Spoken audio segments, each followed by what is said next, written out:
Recording in progress. प्रभु राम का नाम लेते हैं और भृगुनंदी नाड़ी का जो क्रक्स है वो क्रक्स मैं आज आपको पढ़ाने जा रहा हूँ। शांति से, संयम से इसको समझने की कोशिश करें। बहुत आसान है, कोई ज्यादा कॉम्प्लिकेशंस नहीं है। सिर्फ अपनी आंखें, कान और मस्तिष्क इन तीनों को खुला रखिए कि आपको तुरंत पकड़ में आ जाएगा।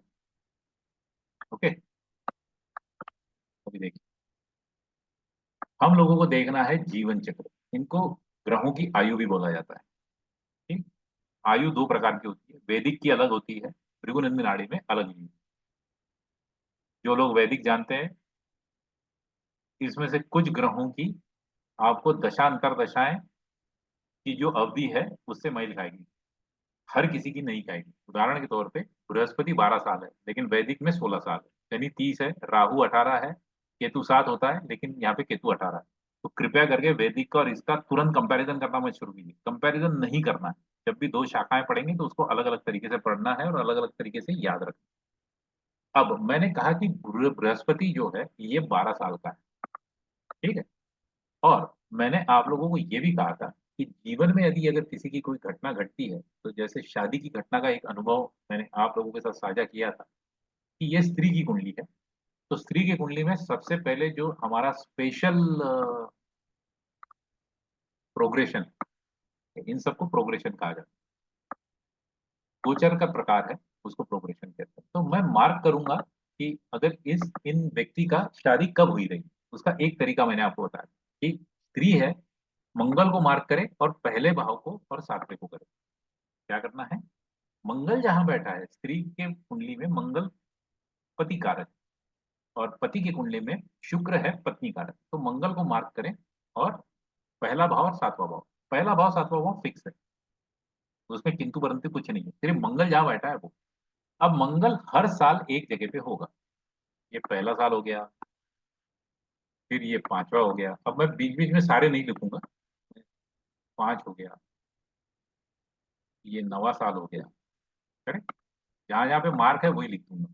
ये तीसरा साल हो गया और ये 12वां साल हो गया, ठीक है। जहां पे मंगल बैठा है वहां से काउंट कर। तो पहले साल में शादी हो सकती है, तीसरे में हो सकती है, 9वें में हो सकती है, 5वें में तो नहीं हो सकती, क्योंकि 5वां मार्क एक्टिवेट ही नहीं है शादी के पॉइंट ऑफ व्यू। तो तीसरे में यदि हो सकती है तो 3 और पहले में हो सकती है तो 13वें 13वें साल में भी हो सकती है, 13। तीसरे में हो सकती है तो 3 और 12 15 साल, 15वें साल में हो सकती है। 9 है तो 12 और 9 21 पे, 21वें में हो सकती है। तो 13वें साल में शादी हो जाए, 15 में हो जाए, 21 में हो जाए। ये बहुत कम पॉसिबिलिटी है कि 21वें साल में कोई शादी करता है। और इनकी एज है, ये 1980 का बर्थ है, तो डेफिनेटली 25 साल के आसपास इनकी शादी होनी चाहिए। अब 21 के बाद जब ये 13 था तो 21 साल हो गया, तो 21 22 23 24 25, ये 25वां साल आ गया। 13 + 12 काउंट करिए, ये 25 हो गया और ये 27 हो गया, ये 27वां साल। 27 के बाद 21 और 12, फिर ये हो गया 33 साल। तो डेफिनेटली 33 साल तक तो कोई इंतजार नहीं करता लड़कियों की शादी का। ये कॉमन सेंस वाली बात है, इसको देशकाल पात्र कहते हैं। 25वें साल में या 27वें साल में इनकी शादी हुई होगी। ये हमारा पहला निष्कर्ष, ये हमारा पहला प्रोग्रेशन है जब हम बोलेंगे कि 25 और 27। लेकिन ये हमने एग्जीक्यूशन निकाला। क्या निकाला है, एग्जीक्यूशन। हमारा सीक्वेंस क्या था। आप अगर पिज्जा की स्टोरी याद रखते हैं तो पिज्जा में मैंने आपको क्या बताया। पिज्जा में मैंने आप लोगों को बताया था, ओके। मैंने पिज्जा में स्टोरी में आप लोगों को बताया था कि आपने पहले फोन करके पूछा कि पिज्जा है या नहीं है, तो आप प्रॉमिस चेक करेंगे। तो प्रॉमिस कैसे चेक करते हैं भृगुनंदी नाड़ी में?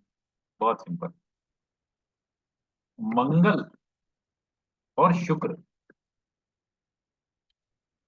प्रॉमिस, प्रॉमिस के लिए पहला सूत्र, कई सारे सूत्र होते हैं, आपको 2 सूत्र बता रहा हूँ। मंगल और शुक्र, क्योंकि स्त्री की कुंडली है, पुरुष की कुंडली होती तो शुक्र और गुरु, इनका संबंध 2 12 सॉरी 2 4 6 8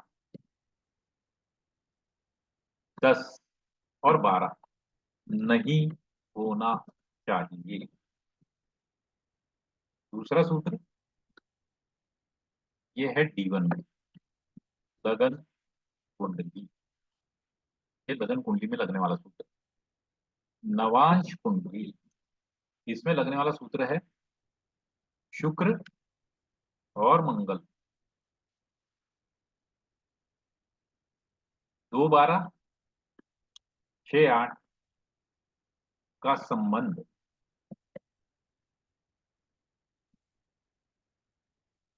नहीं होना चाहिए। तो पहले ये प्रॉमिस को समझिए, क्योंकि अभी हमने पहले प्रॉमिस देखा, फिर एग्जीक्यूशन देखेंगे। ठीक है। एग्जीक्यूशन, एग्जीक्यूशन में क्या हो रहा था, हमने पूछा था कि पिज्जा बनने में कितना समय लगेगा, फिर आपने डिलीवरी देखी थी, फिर डिलीवरी में पता चला था कि कब आएगा। तो सारे जो प्रोग्रेशन है से भी मैं पढ़ाऊंगा आपको, वो सारे प्रोग्रेशन एग्जीक्यूशन का पार्ट। ठीक है। डिलीवरी जो है वो ट्रांजिट है, ट्रांजिट इज डिलीवरी। ठीक है। इसमें कई लोग विंशोत्तरी दशा भी यूज करते हैं, हम नहीं करेंगे, ये कोर्स का पार्ट नहीं है। और एक्सेप्शन हमारे BNN संबंध, कौन से, 1 5 7 और 9, ये संबंध है हमारे, ये एक्सेप्शन बनाते हैं। ठीक है। इसी सीक्वेंस को हमको फॉलो करना। पिज्जा की स्टोरी जिसको पता नहीं है, मैं फिर से एक बार रिपीट कर देता हूँ। आपको पिज्जा खाना है, आपने पिज्जा वालों को फोन किया और पूछा कि जो आपको पिज्जा खाना है वो अवेलेबल है या नहीं। उन्होंने कहा हाँ साहब अवेलेबल है, प्रॉमिस इज कंफर्म। फिर इसका मतलब ये नहीं है कि पिज्जा आपके पेट में गया, promise is just confirm, which is okay. उसके बाद आपने पूछा कि साहब बनने को कितना समय लगेगा, सामने वाले व्यक्ति ने कहा 30 minute. Execution of promise, promise बन रहा है, पक रहा है। मिला क्या आपको? नहीं मिला। तीसरा प्रश्न आप पूछोगे मेरे घर कितने देर में आए, वो कहेगा 20 minute. That is delivery of promise, यानी पिज्जा आपके दरवाजे पर आकर खड़ा होगा। क्या आपके पेट में गया? नहीं गया अभी तक, डिलीवरी हुई। उतने ही देर में 50 मिनट में जब वो पिज्जा आने वाला है, आपके कोई मित्र अपने परिवार के साथ आ गए, उनके उनके साथ उनके बच्चे भी है। अब वो खेल रहे हैं और उतने देर में पिज्जा आ गया, बच्चों ने देखा पिज्जा आया और वो उस पर टूट पड़े और उन्होंने खा लिया। तो आपके जीवन में योग था, यानी प्रॉमिस था, एग्जीक्यूशन भी हुआ, डिलीवरी भी हुई, पर आपके पेट में नहीं गया। ये 4 स्तर होते हैं जिससे हम पूरा एनालिसिस करते हैं। तो अभी प्रॉमिस के 2 सूत्र है। लगन कुंडली, लगन कुंडली बोले तो D1, इसमें मंगल और शुक्र जो है स्त्री के लिए, इनका संबंध 2 4 6 10 12 नहीं आना। किससे नहीं आना चाहिए? शुक्र से नहीं आना। इसका मतलब क्या है कि शुक्र से मंगल जो है, शुक्र से, हमेशा शुक्र से गिनेंगे, शुक्र से मंगल। शुक्र यदि ये पहला भाव है, जहां पे भी शुक्र बैठा है उसको पहला भाव मान लीजिए। ठीक है। शुक्र से मंगल दूसरे भाव में, चौथे भाव में, छठे भाव में, 8वें में, 10वें में और 12वें में मंगल नहीं होना चाहिए। ये प्रॉमिस को वीक कर देता है। ये पूरे तरीके से प्रॉमिस को नकार नहीं देता, लेकिन ये वीक कर देता है। तो शुक्र से मंगल चौथे भाव में आ गया, तो यहाँ पे मैरिज में प्रॉब्लम आ रही है, मैरिज बनने में प्रॉब्लम दे रहा है। करेक्ट। ये हो गया। अब दूसरा सूत्र, नवांश कुंडली में। ठीक है। पहला था लगन कुंडली के लिए, अब दूसरा है नवांश कुंडली। इसमें आपका जो मंगल है, सॉरी आपका जो कुंडली का शुक्र है, तो आपका कुंडली का शुक्र कहाँ बैठा हुआ है, हमने मार्क किया है। क्यों? क्योंकि ये स्त्री कारक है, हमने शुक्र मार्क। इस शुक्र को क्या करना है, इस शुक्र को सीधा उठाना है और नवांश के उसी भाव में डाल देना है। किसमें डालना है? भाव में, राशि में नहीं। मंगल यहाँ पे कौन से भाव में बैठा है? ये पहला भाव हो गया, ये दूसरा हो गया, ये तीसरा, ये चौथा, ये पांचवा, ये छठा, सातवां और ये आठवां। तो मंगल को मैंने 8वें भाव में स्थापित कर दिया नवांश। मैंने मैंने ये मान लिया कि मंगल, ये शुक्र, सॉरी शुक्र जो है वो यहीं बैठा हुआ है, वीनस। क्योंकि ये लगन में यहाँ बैठा है तो मैंने यहाँ मान लिया। अब यहाँ पे भी शुक्र और मंगल का क्या संबंध बन रहा है ये देखिए। क्या वो 2, 4, 6, 8, 10, 12 का है? तो शुक्र यहाँ बैठा है, मंगल कहाँ बैठा है? 1, 2, 3।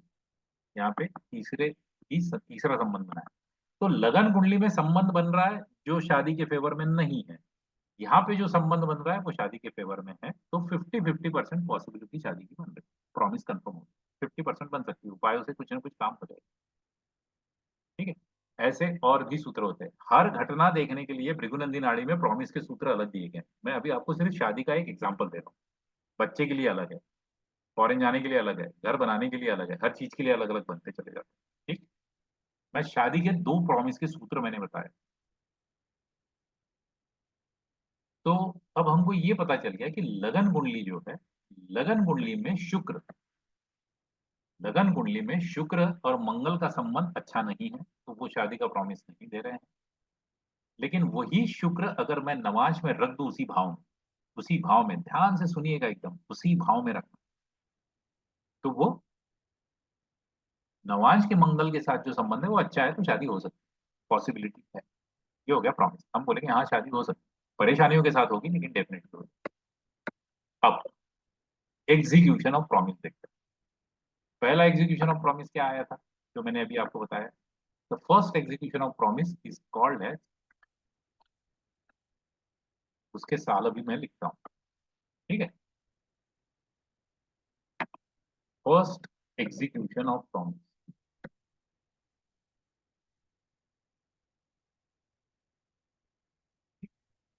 ये क्या है? ये है स्पेशल प्रोग्रेशन ऑफ 1 ईयर। ठीक है।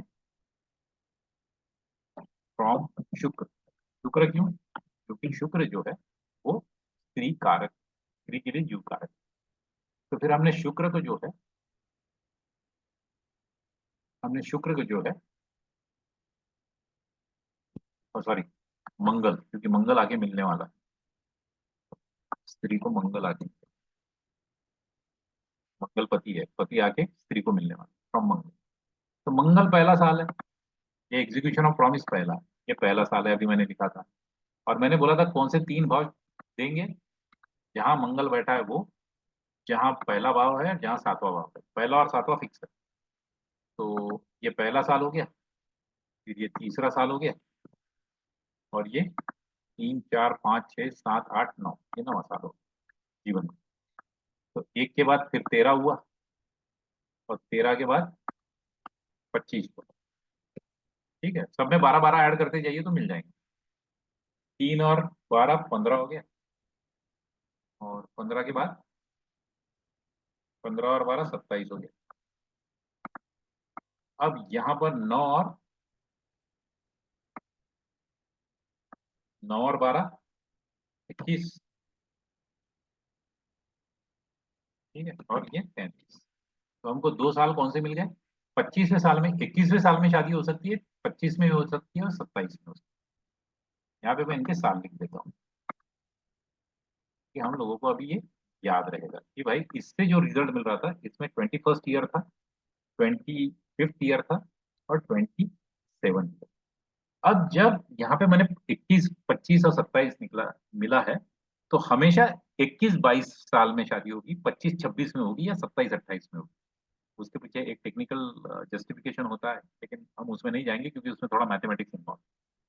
जब भी कोई साल मिलता है तो उसमें +1 करना है आप।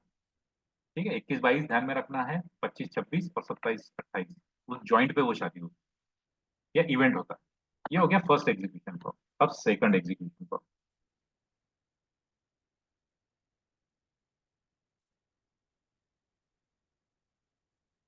दूसरा क्या तरीका है? दूसरा है ग्रह का जीवन चक्र।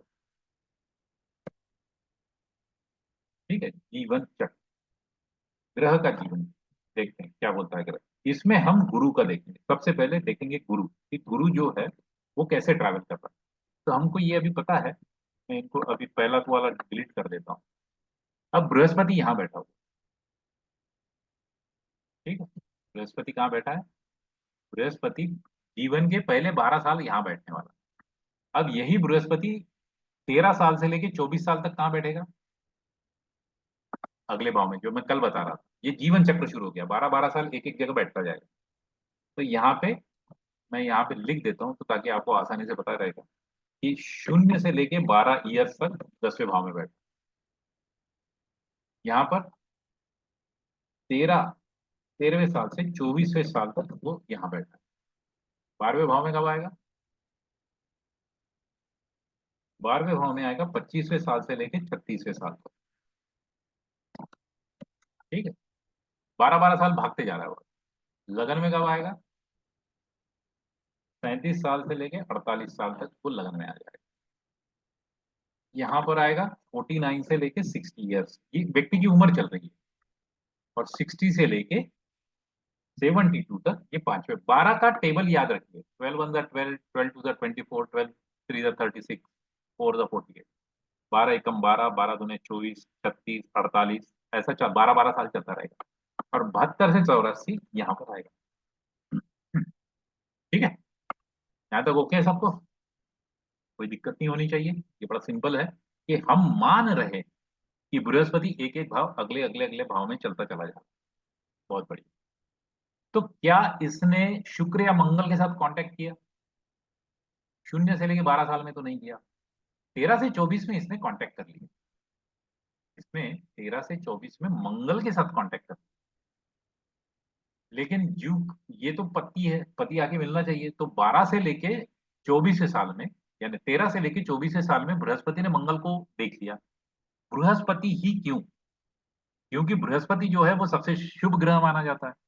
सुख, सुख कारक है। शादी सुख का कारक, यानी शादी में सुख मिलता है। व्यक्ति अपनी मन की इच्छा कोई भी पूरी होती है तो सुख मिलता है। तो इसलिए बृहस्पति को सबसे ज्यादा शुभ माना जाता है। और बृहस्पति जो है वो बीएनएन में इवेंट्स में बड़ा इंपॉर्टेंट रोल प्ले करता है। तो बृहस्पति यहाँ पर, इसका मतलब 13 से 24 के बीच में वो शादी देगा। तो 13 साल के बीच में शादी होती है क्या? इनकी उम्र क्या है? 1980 का बर्थ।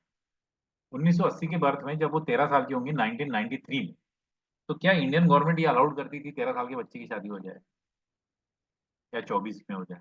कब करती? तो हमारे यहाँ पर था लिमिट 18 साल के बाद होनी चाहिए। ठीक। अब हम बोलेंगे, अब इसको मैं निकाल देता हूँ। अब हमको ये पता है कि भाई 13 से लेके 24 में यहाँ पर गुरु था। 13 से लेके 24 साल की उम्र तक यहाँ पे गुरु था। अब हम बोलेंगे कि जब मैंने यहाँ पे गुरु मान लिया, मैंने पर्सनली मान लिया कि यहाँ पे गुरु बैठा है, तो फिर यहाँ से मैं ईयरली वाला फिर से काउंट करूंगा कि 13वें साल में गुरु यहाँ था, 14वें साल में वो आगे चला गया, 15वें साल में वो यहाँ पर आ गया, है ना? 13 14 15। फिर यहाँ पे 16वें में, एक एक साल में उम्र के बढ़ाते जाओ, तो ये 16 हो गया, फिर ये 17 हो गया, फिर ये 18 हो गया, 19वें साल में, ये सब वर्चुअल है ना? सब हमको मानना है कि वो वहां पर है। ये 20 हो गया, फिर ये 21 हो गया, फिर ये 22 हो गया। ठीक है, फिर ये 23 हो गया, ये 24 हो गया। ठीक है, तो ये इसके पीछे आके खड़ा हो गया। क्यों? क्योंकि 12, पहले 12 साल वो यहाँ था, फिर 12 साल वो यहाँ पर आया। तो यहाँ से उसने 1 2 3 किया, तो मैंने उसका ये 13 से काउंट किया, 13 14 15 16 17। अब हमको ये देखना है कि वो मंगल से कब कब 1 5 7 9 में आया। तो देखिए कब आया। वो आया 13वें साल में, मंगल के साथ आ गया, जो शादी की उम्र नहीं हो सकती। ठीक। उसके बाद फिर मंगल के साथ 5वें भाव में 17वें साल में आया, फिर 19वें साल में आया। मंगल से 1 5 7 9 का रिलेशन देखना है। मंगल से 1 5 7 9 का रिलेशन, यानी मंगल के साथ 7 में आ जाए, उसके पंचम भाव में आ जाए, उसके सप्तम भाव में आ जाए, या उसके नवम भाव में आ जाए। उन्हीं ईयर्स को मैं नीचे लिखते जा रहा हूँ। ठीक है, ये 19 होगा, 19 के बाद 21 हो गया। तो क्या इसमें से शादी हो सकती है? अब देखिए, आप आपको मिल गया, पहले एग्जीक्यूशन में 21वां साल आया था, मैं इसको बोल्ड कर देता हूँ, अंडरस्कोर कर देता हूँ। और दूसरे एग्जीक्यूशन में भी 21वां साल आ गया। अब इसमें पॉसिबिलिटी बहुत ज्यादा बढ़ गई। ठीक है, चलिए अब इसको मैं निकाल देता हूँ, क्लियर कर देता हूँ। अब गुरु पहले 12 साल यहाँ था, फिर वो 12 साल यहाँ गए, यानी 24 हो गए, तो 25वें साल में यहाँ पर आया। अब मैं लिखूंगा कि 25 से, यानी 25 से लेके 36 तक वो यहाँ पर बैठा हुआ। तो यानी ये 25वें साल में वो यहाँ आया, 26 में यहाँ आया, 27 में यहाँ आया, 28 में यहाँ आया, 29 में यहाँ आया, ठीक है, 30 में यहाँ आया, 31 में यहाँ आया, 32 में यहाँ आया, और 33 में यहाँ आया, 34 में यहाँ आया, 35 में यहाँ आया, और 36 में यहाँ आया। फिर से हमने उसको घुमाया। अब इनमें से मंगल के साथ वो कब कब आया? एक 28वां साल आया, ठीक? एक 28वां आया, ठीक। उसके बाद 30वां आया, उसके बाद 32 आया। अब अब ये हो रहा है कि हमको ये पता है कि 27वें साल में भी शादी होने के चांसेस थे, तो मैं बोल्ड और अंडरलाइन करता हूँ। और 27 28 ये दोनों आसपास के साल है, तो यहाँ पर भी वो बोल्ड और underscore, ठीक है। तो मैं अंडरस्कोर कर देता हूँ। अब हम कंफर्म बता सकते हैं कि भाई एक तो 21वें साल में यानी 21 22 में हो जाएगी शादी, या 27 28 में शादी होने के पूरे चांस। ओके, तो ये सेकंड एग्जीक्यूशन ऑफ प्रॉमिस है, जिसमें हम ये बता रहे हैं कि शादी कब हो सकती है। तो पहले इसमें हमको क्या मिला था? 25वां साल मिला था, लेकिन यहाँ पे 25वां साल नहीं मिल रहा। करेक्ट। अब शादी का भाव कौन सा होता है? थर्ड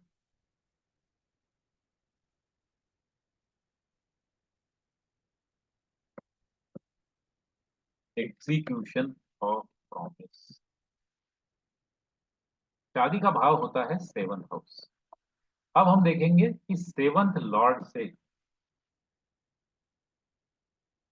स्पेशल प्रोग्रेशन कैसा काम,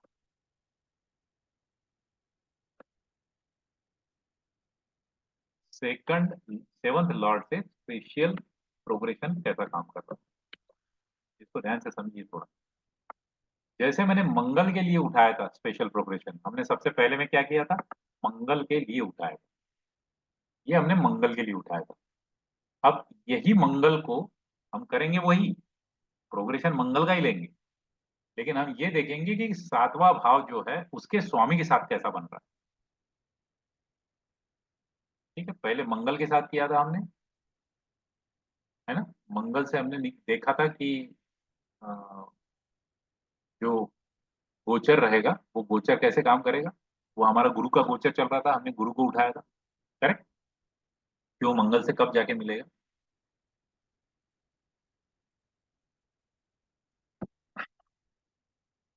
Sorry।